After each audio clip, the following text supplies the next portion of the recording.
Hello everyone అందరూ బాగున్నారా? నేనైతే చాలా బాగున్నాను.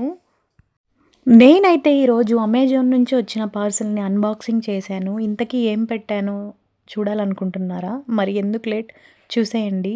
నేనైతే స్లిప్పర్స్ పెట్టాను ఆర్డరు.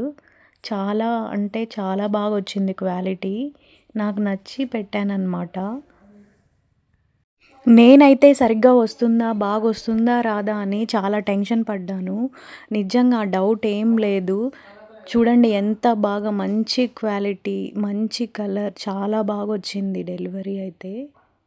క్వాలిటీ కూడా బాగొచ్చింది. ఫినిషింగ్ గూడా చాలా బాగొచ్చింది. నేనైతే చాలా డౌట్ పడ్డాను. ఆన్‌లైన్ ఆర్డర్ చేశాను. బాగొస్తుందా? రాదా? అని. నిజంగా చాలా బావుంది క్వాలిటీ. ఫినిషింగ్ అయితే ఇంకా చాలా బావుంది. ఇంతకీ ఈ ఆర్డర్ ఎవరికి పెట్టానో తెలీదు కదా! చెప్పలేదు కదా నేను. మా అన్నకి పెట్టాను ఈ ఆర్డర్ నేను. మా అన్నకి కూడా తెలీదు. చాలా సర్ప్రైజ్‌గా పెట్టాననమాట. చూడండి ఎంత బాగుందో. లుక్ వైస్ చాలా బావుంది. ఇది పెయిడ్ ప్రమోషన్ కాదు. Please like, subscribe.